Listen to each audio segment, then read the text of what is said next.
नमस्कार साथियों, स्वागत है आपका विश्व भारती एजुकेशनल ट्रस्ट के YouTube चैनल पर। और बहुत बहुत धन्यवाद आप सभी का हमारे इस चैनल को इतना पसंद करने के लिए। आज का जो हमारा वीडियो है वो उन अभिभावक के लिए है जो कम पैसों में अपने बच्चों का भविष्य बनाना चाहते हैं, परंतु धन के अभाव में वो बड़े कोर्स नहीं करा पाते हैं। तो ये उन अभिभावकों और छात्रों के लिए है जो हाई स्कूल और इंटरमीडिएट पास करने के बाद इन कोर्सेज को करके अपना भविष्य बना सकते हैं, इनमें अपना कैरियर तलाश कर सकते हैं। सबसे पहले हम चिकित्सा क्षेत्र की बात करते हैं। चिकित्सा क्षेत्र में अगर आप MBBS या BAMS में नहीं कर सकते और धन का अभाव है तो आपके पास CMS and ED, community medical service and essential drug, एक ऐसा कोर्स है जो 1.5 वर्षीय कोर्स है जिसमें 10th पास विद्यार्थी अपना प्रवेश लेकर के इस कोर्स को पूरा कर सकता है। इस कोर्स को पूरा करने के बाद वो ग्रामीण क्षेत्र में जो सरकार द्वारा चलाई गई दवाइयां हैं उन दवाइयों की सहायता से प्राथमिक चिकित्सा प्रदान कर सकता है। कहने का मतलब है वो प्राथमिक चिकित्सा केंद्र अर्थात फर्स्ट एड वो दे सकता है और मानव सेवा कर सकता है। बहुत बड़ा क्लिनिक या हॉस्पिटल तो वो नहीं खोल सकता है, परंतु अपने चिकित्सा के क्षेत्र में वो अपना भविष्य तलाश कर सकता है। ये उन्हीं छात्रों के लिए है जिनके पास धन का अभाव है। इसके अलावा दूसरे कोर्स की हम बात करेंगे चिकित्सा क्षेत्र में, CHW, community health worker. CHW क्या है? कम्युनिटी हेल्थ वर्कर है। जो स्वास्थ्य रक्षक कर्मचारी होते हैं उन्हें कम्युनिटी हेल्थ वर्कर कहा जाता है।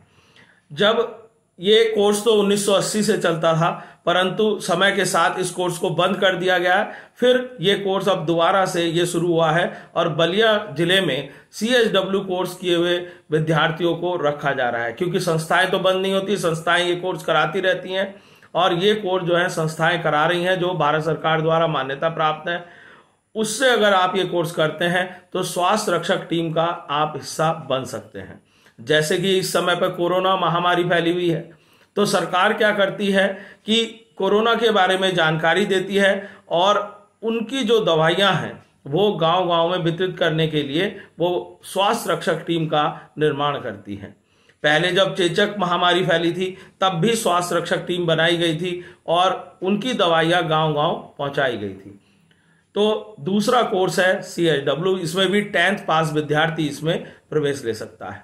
तो ये दोनों कोर्स एक ऐसे कोर्स हैं जिसे करने के बाद आप चिकित्सा के क्षेत्र में एलोपैथिक दवाइयां जो सरकार द्वारा चलाई गई हैं, जो सरकार द्वारा बताई गई हैं, उनके सहायता से आप प्राथमिक चिकित्सा कर सकते हैं। और CHW करने के बाद आप सरकारी नौकरी के लिए भी अप्लाई कर सकते हैं। CMS-ED करने के बाद भी आप सरकारी हॉस्पिटलों में कार्यरत डॉक्टरों के सहायक के रूप में आप वहां पर कार्य कर सकते हैं। यदि आप अपना क्लिनिक नहीं खोलना चाहते तो आप सहायक के रूप में आप जो है कार्य कर सकते हैं। अब हम बात करते हैं प्राकृतिक चिकित्सा की। प्राकृतिक चिकित्सा में यदि कोई विद्यार्थी अपना भविष्य बनाना चाहता है तो वो DNYS, diploma in naturopathy and yoga science में अपना भविष्य बना सकता है। इसमें 12th पास विद्यार्थी अपना प्रवेश ले सकते हैं। 12th पास विद्यार्थी जो PCM या PCB हैं और अगर साइंस साइड के अलावा आर्ट साइड से हैं वो विद्यार्थी भी इसमें प्रवेश ले सकते हैं, पर उन्हें एक एग्जाम और देना पड़ता है, एक पेपर उन्हें देना पड़ता है जिसके साथ वो ये DNYS में प्रवेश ले सकते हैं। ये 3 वर्षीय पाठ्यक्रम है। इसके बाद आप नेचुरोपैथी हॉस्पिटल खोल सकते हैं। नेचुरोपैथी जो सेंटर्स हैं वहां पर आप कार्य कर सकते हैं, जॉब प्राप्त कर सकते हैं। सरकारी जॉब निकलती है उसमें भी आप अप्लाई कर सकते हैं। तो चिकित्सा के क्षेत्र, प्राकृतिक चिकित्सा के क्षेत्र में आपको अगर भविष्य बनाना है तो आप DNYS कर सकते हैं। इसके अलावा एक अगर आपने ग्रेजुएशन कर रखी है तो आप PGDYN कर सकते हैं, जिसमें योगा और नेचुरोपैथी दोनों आ जाता है। ये 2 वर्षीय कोर्स है, ये स्नातक वाले विद्यार्थियों के लिए। इसके बाद हम बात करते हैं योगा के क्षेत्र में। यदि कोई विद्यार्थी अपना भविष्य बनाना चाहता है तो वो योगा के क्षेत्र में DYT कोर्स करके योगा के कोर्स क्षेत्र में अपना भविष्य बना सकता है। जैसा कि हम देख रहे हैं कि हमारी सरकार योगा को बहुत महत्व देती है और समय समय पर योगा के लिए नए नए कार्यक्रम आयोजित करती है, तो उनमें योगा टीचर या योगा प्रशिक्षक की आवश्यकता होती है। तो योगा प्रशिक्षक को जो डिप्लोमा होना चाहिए वो DYT होना चाहिए। अगर 12th कर रखा है तो वो DYT कोर्स करके योगा टीचर बन सकता है, अपना योग प्रशिक्षण केंद्र खोल सकता है। पर उसके लिए ये है कि आप इन कोर्सेज को केवल करें ही ना, क्लास भी लें, जिससे कि आप कुछ सीख सकें और औरों का भी भविष्य बना सकें। हम लोग इस बात पर जोर देते हैं कि विद्यार्थियों को क्लास लेकर के इन कोर्सेज को करना चाहिए, जिससे कि वो प्रॉपर हर चीज को वो समझ सकें और आगे उनका इलाज भी वो कर सकें या उनका प्रयोग कर सकें। तो DYT कोर्स है, इसमें PG डिप्लोमा भी होता है और डिप्लोमा भी होता है। 12th के बाद आप डिप्लोमा कोर्स कर सकते हैं और अगर आप स्नातक हैं तो आप PG डिप्लोमा कर सकते हैं। अब हम बात करते हैं शिक्षा के क्षेत्र में। अगर आप शिक्षण क्षेत्र में जाना चाहते हैं और B.Ed या BTC कर नहीं पाते हैं आप धन के अभाव में, तो आप NTT course, nursery teacher training course कर सकते हैं। अभी योगी सरकार ने आंगनवाड़ी केंद्रों में ये घोषणा की है कि आंगनवाड़ी केंद्रों में जो पढ़ाने वाले अध्यापक होंगे वो NTT कोर्स किए हुए होने चाहिए। तो हम ये भविष्य में उम्मीद करते हैं कि जिन्होंने NTT कर रखा होगा उन्हें जॉब मिलने की संभावना बढ़ गई है उनके इस घोषणा से। तो NTT course, nursery teacher training course आप कर सकते हैं। इसके लिए 12th पास होना चाहिए किसी भी विषय से। इंटरमीडिएट आपने कर रखा है किसी भी विषय से तो आप नर्सरी टीचर ट्रेनिंग कोर्स कर सकते हैं। ये सभी कोर्सेज वे कोर्सेज हैं जो धन के अभाव में नहीं कर पाते हैं, तो आप इन्हें कम पैसों में आप ये कोर्स कर सकते हैं। अगर आपके पास धन की कमी है तो आप ये कोर्सेज करके अपना भविष्य बना सकते हैं। आपका भविष्य आपके हाथ में है। आप सही दिशा चुनें, सही रास्ता चुनें और अपना भविष्य बनाएं।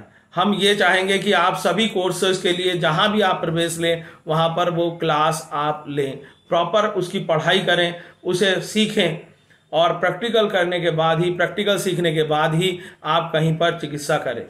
आपको अगर चिकित्सा करनी है, मानव सेवा करनी है, तो आपको ये सारी चीजें आनी चाहिए। ऐसा नहीं कि आप बिना सीखे आप इस कोर्स की डिग्री प्राप्त कर लें, कि बहुत सारी संस्थाएं ऐसी हैं जो कि इन कोर्सेज की डिग्री बिना क्लास दिए आपको प्रदान कर देती हैं। तो अगर आप ये कोर्स करना चाहते हैं तो आप विश्व भारती एजुकेशनल ट्रस्ट में आप ये कोर्स कर सकते हैं। और प्राकृतिक चिकित्सा कोर्स और एलोपैथिक चिकित्सा कोर्स जो है वो आप विश्व भारती एजुकेशनल ट्रस्ट से कर सकते हैं। इस वीडियो के अंत में जो मोबाइल नंबर दिया गया है वो व्हाट्सएप नंबर है। आपको अगर कोई कोर्स करना है तो आप उस व्हाट्सएप नंबर पर अपनी जानकारी लेने के लिए आप हमें संपर्क कर सकते हैं, कॉल कर सकते हैं, व्हाट्सएप पर अपनी जानकारी भेज सकते हैं। और अब विश्व भारती एजुकेशनल ट्रस्ट में ऑनलाइन एडमिशन हो रहे हैं, ऑनलाइन एग्जाम की प्रक्रिया और ऑनलाइन पढ़ाई की प्रक्रिया की जा रही है, जो कि आपको ऑनलाइन सुविधा दी जाएगी। जब तक ये संकट काल चल रहा है तब तक सारी पढ़ाई ऑनलाइन होगी। उसके बाद हम भविष्य में उम्मीद करते हैं जल्द ही ये समस्या समाप्त हो जाएगी और सभी दोबारा से पढ़ाई की ओर अग्रसर होंगे। इसी उम्मीद के साथ इस वीडियो को मैं अब खत्म कर रहा हूं और आप सभी का एक बार दोबारा से बहुत बहुत धन्यवाद। और मैं सभी से ये आग्रह करता हूं, यदि इन कोर्सेज में आप प्रवेश लेते हैं तो उसके लिए प्रॉपर संस्था को आप देख लीजिए कि संस्था रजिस्टर्ड है या नहीं है। दूसरा, इन कोर्सेज को करने के लिए पढ़ाई बहुत जरूरी है। आजकल हमारे पास फोन आते हैं या कॉल करते हैं तो सभी लोग ये कहते हैं कि हमें इसी तरह से मार्कशीट मिल जाए, किसी तरह से बैकडेट की मार्कशीट मिल जाए। तो मैं आप सभी से अनुरोध करता हूं कि इस तरह का कार्य ना करें। कोई भी कोर्स करें तो उसकी पूरी पढ़ाई कर ले। हाँ, अगर कोई एक्सपीरियंस कर चुका है कोई अपने डॉक्टरी क्षेत्र में अपना भविष्य बना रहा है या कोई शिक्षण कार्य कर रहा है, तो वो इन्हीं कोर्सेज को डिस्टेंस एजुकेशन, दूरस्थ शिक्षा के माध्यम से इन कोर्सेज को पूरा कर सकता है। और इन कोर्सेज को करने के लिए आप हमारे दिए गए नंबर पर आप हमसे संपर्क कर सकते हैं। इसके डिस्क्रिप्शन बॉक्स में हम अपना वेबसाइट, मोबाइल नंबर आपको उपलब्ध करा देंगे। धन्यवाद।